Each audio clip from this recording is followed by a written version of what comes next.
Hi, me again. Not sure what happened there.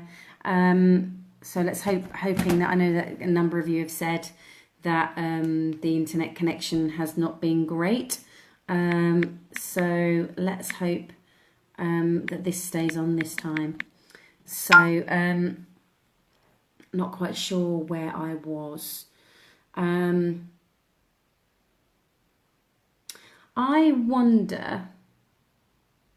I just wonder what will happen when you look to change your beliefs. And I don't mean that you have to go through a real stretch of a process or going and climbing a mountain. But I mean, just actually from your armchair at home, ask yourself, how do I genuinely know that what I'm thinking is true? And what would it be for me to think something different about me just for today? Your beliefs are not set in stone, whatever your beliefs are. And they could be beliefs that we could look at, religious beliefs. We could look at really political beliefs. We could look at all sorts of different beliefs that we look at in that sense, about the family unit, about genders, about sexuality, about love. None of these beliefs are set in stone, and we know that because at various points in our lives we have we've changed our beliefs. You know, even the simplest thing about believing in Santa Claus. The majority of us were brought up in households where and in environments where we were told to believe in Santa Claus, or not told to, but offered the opportunity to believe in Santa Claus. And for whatever reason and however it happened, you found out at some point, I don't want to, this is a spoiler alert by the way, that it's not true. And your belief changed. Same about the Easter Bunny or the Tooth Fairy or the Grinch or the Boogeyman or whatever it may be. We had those beliefs as kids and then we changed them. And I know that my belief, when I sat under that tree in the pouring rain at that festival, attempting to take my own life, I believed that I was worthless. I believed wholeheartedly no one cared about me. And I haven't gone on a mission to live a courageous life to try and make everybody love me. I haven't gone on a mission to try and make everybody like me or anything like that at all. It's been about working on myself. It's been about me checking in for me, about me. What is the belief that I have got about myself right now helpful or not helpful? You know, the old version of me would have given up on Facebook Live probably about the first or second, maybe after the second go. Because as I'm sat here, as you can see, you know, with this bit at the top here, shows you how many people are watching. And I've done a number of these where there has been nobody live watching. That's why I'm always encouraging people to do the thumbs up and the hearts and say hi and post your questions, because it gets an interaction for me. But the old version of me, if there hadn't have been that number up there, whatever that number is at this moment in time, 5, it was 4 a moment ago, it's now gone up to 5, is that I would have switched off and I would have just gone, oh well, nobody's interested, what's the point? But the belief that I have now is that this isn't about me. This is about me getting the stuff that I've learned out there to other people in the hope that it makes a difference for people. Whether they come and work with me one-on-one, whether they come to the one-day trainings or work with me as a client, as some of you have just popped up, hello guys, or whatever it may be. It doesn't matter. What's really important is recognizing that to be courageous, we have to challenge those thoughts we had about ourselves. Now, I'm almost 100% sure the beautiful Carly that has just joined will not mind me saying that when she and I first spoke, and I know she won't mind because she's written a beautiful blog post for me about it. When we first spoke, she believed that she was in a job that she didn't like, or it was okay, but believed that there was something else that she really wanted to do, but didn't believe that she could do it. So the thoughts that she had about herself at that time weren't necessarily helpful. And yet, just over a year ago, she went back to university, gave up that job, went back to university and trained to become a teacher. And I believe possibly next week or the week after, will be starting her first full-time job as a teacher. And she's done all that herself because she's changed her beliefs. And Carly, to me, you're an inspiration with what you've done.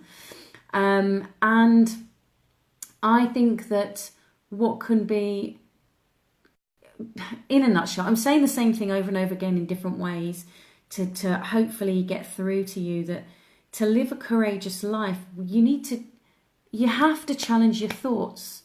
You have to challenge your thoughts and your beliefs about you, because we give them far too much credit. We give them far too much weight to say that they are true without saying, do you know what? I'm not going to believe that anymore. I'm actually going to believe something different.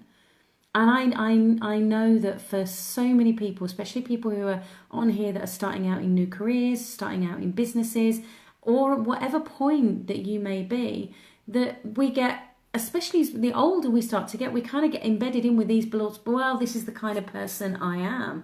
Well, are you?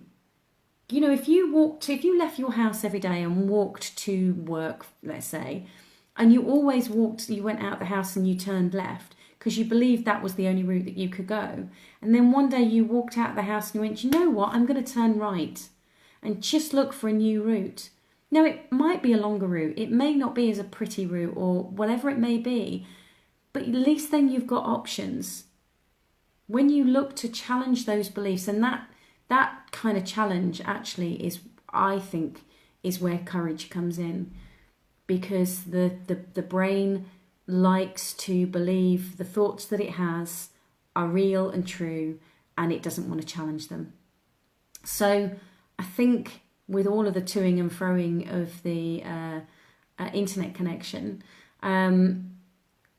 what are your thoughts? What are your thoughts on what I've said this evening about how you can live a courageous life by challenging your thoughts? I know some of you, as I've said, I know Carly for sure has certainly challenged some of those thoughts on a number of different levels for herself and made wonderful changes for herself.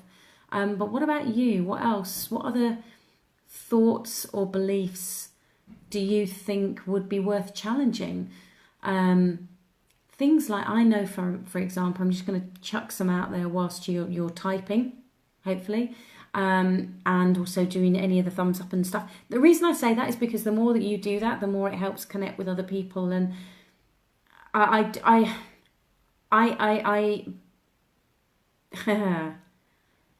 do believe that this information is of value. And one of the main reasons I'm saying that is, one of the main reasons I paused was because actually for me, that's a really courageous thing to say in public to people that are on right now. And yeah, kind of what you've just said, Rob, for you, it's what others think of you. And it's interesting that we place so much weight on what you think of me. Jade said snap. It's what we put so much weight and credit on what other people think about us. But what about what we think about us? Because what if somebody thinks, oh, Jade's amazing. Jade's a phenomenal artist, amazing mum, really all-round great person. That's what I think about Jade. But what if you don't think that? You're not going to buy into it. You're not going to believe it. And then we get, whether we realise it or not, we then get addicted to looking to other people. We have this need then of please tell me. That's where that love me, like me, like me. When I was sat underneath that tree, because no one came running to my rescue, I immediately went, well, that obviously means that I am worthless, useless, nobody wants me. And when we can recognize that we need to, that's where the courage is it's not negating other people. It's not negating the connection and belonging that we kind of look for as human beings. But it is about recognizing that it's more important for what we think about ourselves. And there's so much in personal development that focuses on having the right mindset. And whilst I believe in that, whilst I believe that that's really of value and important to recognise that firstly we can change our mindset, I think it's really important to challenge the whole thing and go, hang on a second, I can take a step away from that and be the observer of that rather than engaging with it. So really start to think about what is going to be of benefit for you. And there's a load of posts coming up, so let me have a look. Joe has put, this information is absolutely of value. It's the realization that we have a choice and that we can choose what we think about ourselves. Yeah, absolutely, Joe. And I will quite happily do a bit of publicity for the gorgeous Joe, because Joe is also a client, and I am actually a client of Joe's as well, because Joe is a yoga practitioner, as well as a massage therapist in York. So if you need anybody where that's concerned, I highly recommend checking out Joe Ball on here and her business Calm Works. But it is recognising, and I know Joe's done loads of stuff with this, around the choice that we have and that we can think differently. And to think differently, Joe's a great meditator as well. To think differently, we have to hear those thoughts. We have to hear what the thoughts are going on up here. Because if not, if we're just trying to forcibly look in a different direction, then this stuff unconsciously is going to be driving us anyway. So it is about recognizing that just because you've thought something for a long time doesn't mean to say that it's right or true or that you can't change it. So it's that courageous life is recognizing that you have that choice. So Chris has said, I've always believed mindset is everything. Sometimes find it easier said than done though. I'm currently challenging myself to work with larger clients. I've always believed they were out of reach. Snap, Chris. I'm in a very similar situation myself, and I will be totally open and honest, as I try to be, is that I came from a working class background. I grew up on a council estate. And as I said at the beginning of part one video before the internet went, I didn't have what I would class as a great education. I did okay in my GCSEs, but A-levels I kind of scraped one, and that was about it. It didn't do it for me. And knowing that the information that I've learned in the last 13 years has and is valuable to people, no matter the size that they are of client. That we're all human. We all really have very similar issues going on. The longer I work with people, the more I realise. Number of clients refer to is kind of go, "Are you a psychic?" No, I've worked with hundreds of people now, and you just see the similar patterns and strategies playing out over and over again. So keep going, Chris, because they may be larger in the numbers that you've worked with before, or they may have a higher turnover, but I'm sure, I don't know what you do, but I'm sure that you have something of value to them. So yeah, keep going with that courageousness. Right, hang on one second. So Carly, I saw something today that made me think of what you have taught me, Jules. If you're going to challenge your beliefs, the well-formed question is the best sword. I'm regularly challenging my answers, the answers my brain gives me, and that's perfect. And I think what you saw was a quote actually from the gentleman that I spent last week with, Adyashanti, and he says, if you want to challenge your beliefs, then a well-formed question is your best sword, and never give up on the answer. Never take that first answer that comes up, because the brain, I know mine certainly does, just kicks back with an answer and it goes, yeah, that'll do, it's plausible. I always think about it in relation to when I go on the internet, when I go onto Google and I'll chat, or any other search engine, go on and I put in whatever it is I'm looking for, hit search. How many of us go past the top 5 or just take those top 5? You know, I rarely go past the first page, let alone going down to the bottom. So it's worth remembering that it's the same thing up here. Don't challenge that first answer, because they're usually the ones that have just come up over and over and over again. So I love that, Carly. Thank you very much for that reminder of seeing.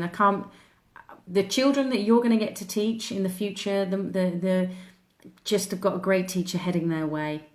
I really like Carly's comment, says Joe, that a well-formed question is your best sword, and to regularly challenge the answers my brain gives me. Thanks for the lovely comments. You're welcome, Joe. You are brilliant at what you do. I wouldn't recommend you otherwise. Jade says, thank you. It's a continuous self-development roller coaster of believing, then doubting. My flaw, and I recognise it, is to care too much. I get bothered. But the strength is I do care. Oops. I do think, I'm aware, constant battle. Yeah, you're right there, Jade. Another wonderful person who's been in my life. And interestingly enough, something that I learned last week, which I'll share with you, and I haven't explored it that much for myself, so I can't really answer that many questions on it. It's just something that I was taught last week, is that at the retreat, Adyashanti says that there's 2 things he mentioned around doubt. One is that he said through his own journey and enlightenment for him, is that doubt for many people is the last kind of thing that tends to hang on up here, that self-doubt. So recognize that it's there and don't beat yourself up about it. It just is there. That's what's going on. And he also said about doubt that actually it's of value, because having that doubt does make us question. And going back to what Joe and Carly have said about that having that question, a well-formed question, is the best sword to cut through those thoughts.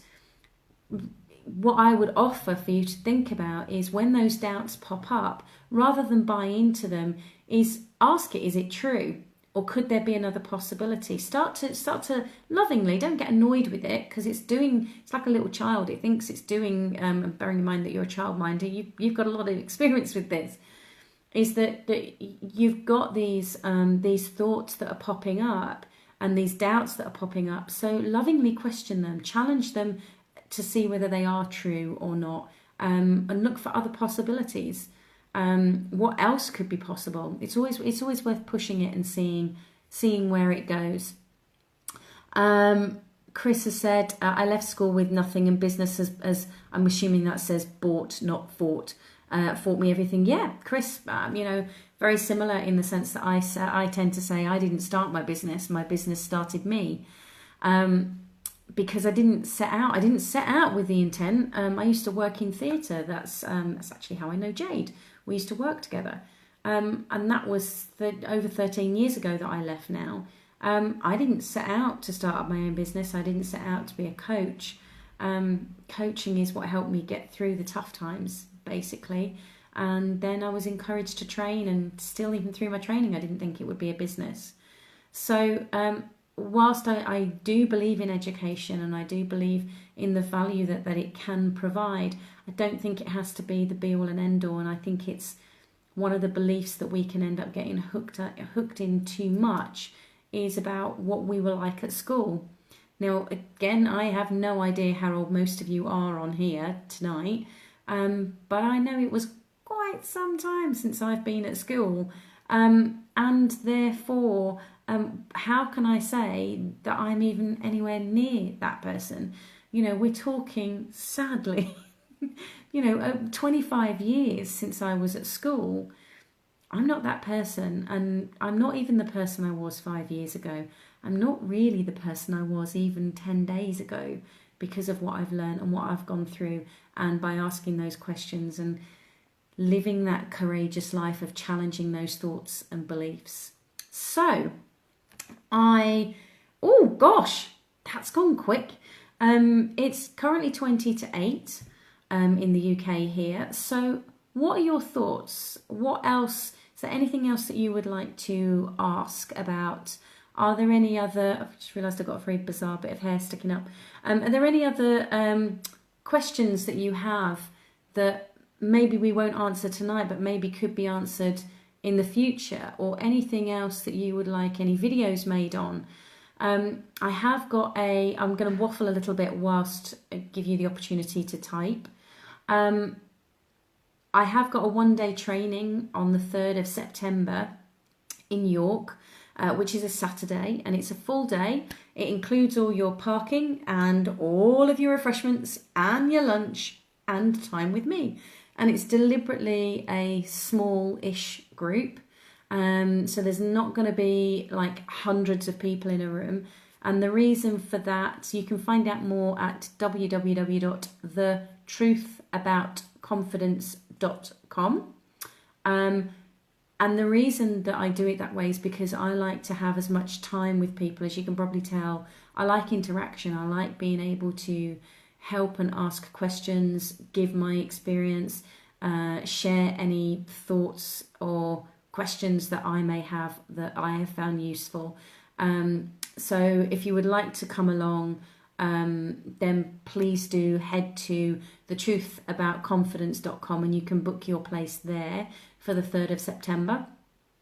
You can also go to my website, which is juleswyman.com, and there's free stuff on there, there's videos on there, and also on this page there are, on the Facebook page, this happens every Monday, unless it's a bank holiday or unless something else is happening that I'm not able to be around, then this happens every Monday. And if I can reschedule it to the Tuesday, so just keep an eye out. But make sure you like the page and share the page so that you can keep up to date with the information and regular inputs. So Rob has asked, is there a word or trigger I can use when someone that we care about puts us down?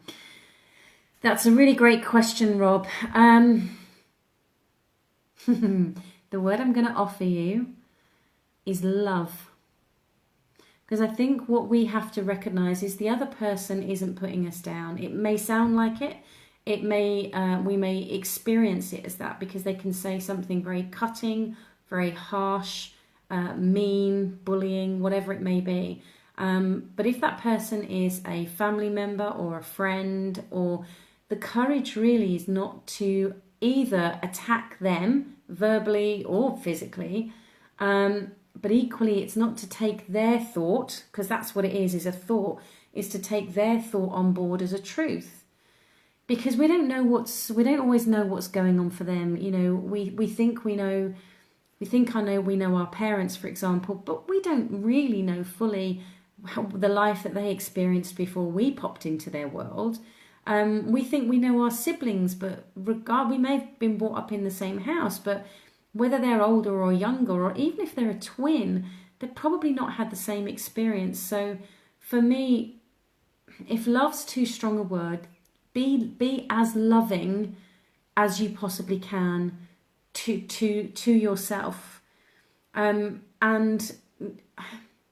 it's about not taking it on board.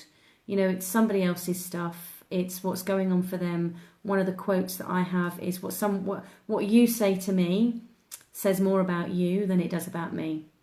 What you say to me says more about you than it does about me. So that's the word I'll offer you, is love, and play around with that and see what impact that has. Rebecca, hello Rebecca, how lovely to have you on board. I didn't set out to run my own business, but I've been for 18 years now. No A-levels, but I've done so much valuable training since, and still learning. I've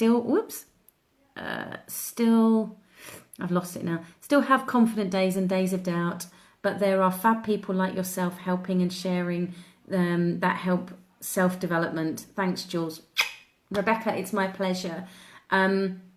And yeah, as I said earlier, just because we doubt something doesn't mean to say that we have to take it on board. Just because we're having that doubt, there may be value in that doubt. You know, do I cross the road right now? Oh, I don't know. Is it a good idea? Having that doubt, you know, check the traffic. that can be a good thing. So doubt's not always a bad thing. It's when it's about saying, oh well, I can't do this or I can't do that.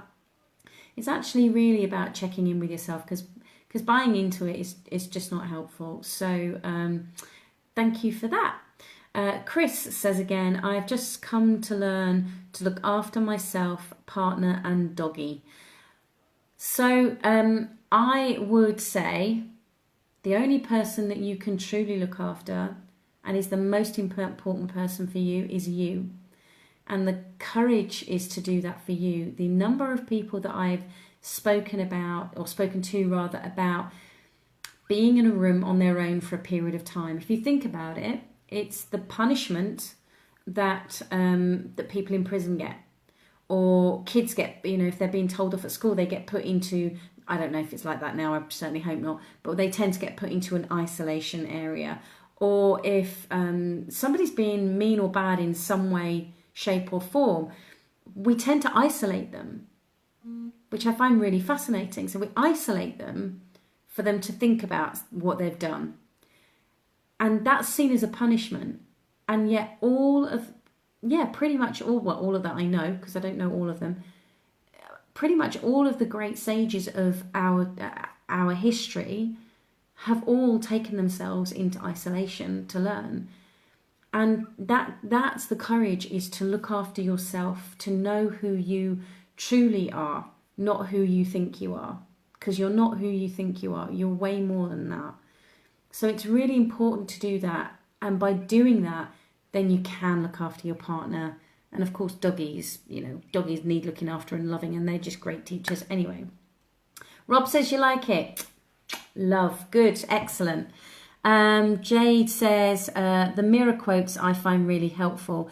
When people put on you, it's more a reflection of them, or they are actually looking at their own reflection and don't recognise it, if that makes sense. Yes, it does. So what you're saying is the mirror thing is recognising that there's what they're saying does say more about them than it does about you. There's a film that I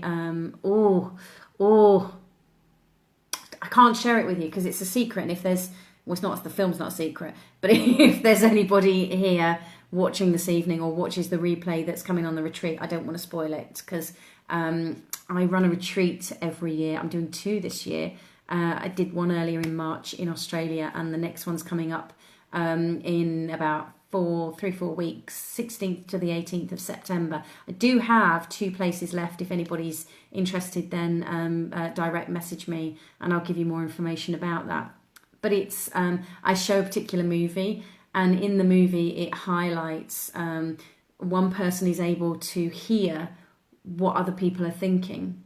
One of the characters that he overhears says things like, excuse my language for anybody who gets offended even. He says, I'm a worthless piece of shit, and this is what's going on in his thoughts, and this other character can hear it. And then a few days down the line, they're having a discussion, and this character says to this character, you look like a worthless piece of shit. So it is an echo of what we perceive about ourselves, the way that we judge other people, and we do, even if we don't think that we do, because that's what this function is about.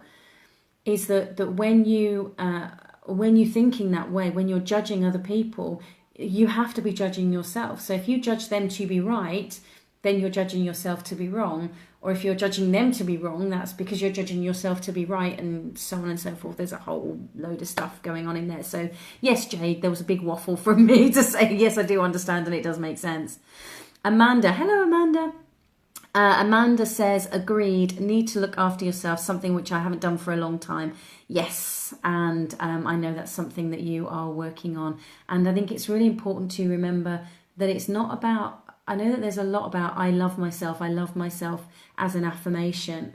What I would offer where that's concerned is rather than trying to love yourself, is actually look at what you're doing, the acts that you're doing on a day-to-day basis, and the thoughts that you're having, and ask yourself, are they loving? So one of those great questions is, it could be something like, what happens when I think loving thoughts about me? What happens when I think loving thoughts, Rob, to those people who say mean stuff or try to put me down? What happens when I think loving thoughts about them? I don't have to verbalize it, but what happens when I think loving thoughts? So, it's not about I love myself, because I think that's actually quite a hard thing for most people, but actually look at it as being an action of love. How can I be loving to me, i.e. taking care of myself? Did my friend Karen Hall join you in Australia, Chris? Australia's a big country, Chris. I would love to say yes, but I do not know of a Karen Hall, and I didn't have a Karen on my retreat, so sadly no. Joe says, I believe we have to take care of ourselves first and have self-love first, then we can give from a place of fullness to others. Absolutely, because it's very much... we think that we just give, and one of the things I work with people so often, and a client said to me this not long ago, I'm just giving to people all the time and all they just do is take. So I repeated it back to her and I said, do you not get that? Do you not understand that if you are giving, people are going to take? That's the nature of giving. If I give you a present, then you're going to take it. The majority of people are going to take it. So the courage is being able to give unconditionally. Most of us can't do that. And equally, it's about then giving to yourself, and what that is being open to receive. And then you can fill up and be, as the word you use, Joe, is have a fullness in order to be able to give to other people. So I love that. Thank you. And Rob loves it too. And Amanda loves it too. You're just see love. It's big love in this evening. It's great. Chris just wondered. Amanda, don't worry. She's a Joanne and a Joe. So you're fine. You're fine. So, gosh, this has to be the most interactive and longest confidence question time this evening. I'm having a whale of a time.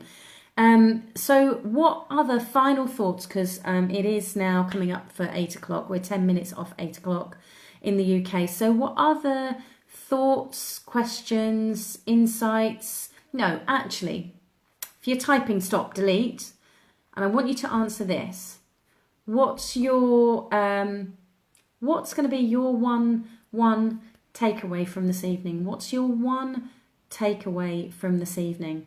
And type those below. What's your one takeaway from this evening? I'll give you a few I can't even speak. A few minutes. I'll have a sip of my drink whilst you type. I know some of you are very speedy typers. What's your one takeaway from this evening? And hopefully most of you have far less typos than I do when I'm typing on either on my phone or my iPad. I'm very good with typos. So I'll give you another few more minutes because I think it's important that when we watch a video, when we listen to or have this kind of interaction and conversation, that it's very easy for us to sit back and kind of go, yeah, that was lovely, yeah, that was great. And then before we know it, our old stuff kicks in and we've got lost in making another cup of tea or doing the dinner or whatever whatever is going on. So it's really important to, if you've read a book, or even you can do this as a practice at the end of every day, you know, what's my one takeaway from today, or what's my one insight from today? What do I want to take into tomorrow, basically? So Chris has said, the other half says, we are all alive and kicking. What have we got to worry about? Absolutely. If you ever watch any of Richard Wilkins' stuff, his thing is that if you can see, every morning he does that. And he says, if I'm not touching wood, then it's a great day because I'm alive. I'm not in a coffin. So yeah, absolutely. You know, and especially in the Western world, we really do have to take a real check-in with how much that we do have and the lives that we do have, that is pretty phenomenal. So yeah, we are alive and kicking. Joe says it's the reminder to not accept and jump on the first thing that comes into my head when a question is asked of me, to take a moment to consider where that answer has come from. Oops, a place of truth or kindness, etc. Yeah, lovely. Thanks, Joe. Rob has said, and to love myself unconditionally. Love it. Love that, Amanda, to love myself first. And Jade has said, well, the size of that mug just distracted me from my thought. I know, it's Mahusif, isn't it? If I do that, look, it makes my head look really small and the mug's really big. But I do love a nice big mug of tea. So yeah, sorry, I didn't mean to distract you with my tea. Great live feed. It was nice to hear the inner challenge is the most courageous. And it really is. I've done some very amazing physical challenges, and the hardest one has been and still is to turn and face what's going on in here. The thing is people will move jobs, they'll move relationships, they'll move country, they will move they will change everything from their physicality, their environment. They'll want to learn more. I became a seminar junkie. I was self-help junkie, just like that. No, digesting it all, and it's about recognizing that really and truly the biggest changes to do the changes that I wanted to have and still want to have and evolve does mean that you've got to challenge this stuff, because otherwise it's going to be with us it's going to be with us for always unless you challenge it. Life does provide us with the opportunity to challenge it, but when we can step up and face that, that's going to make us even stronger. And I do recognise that living a courageous life that way is not easy.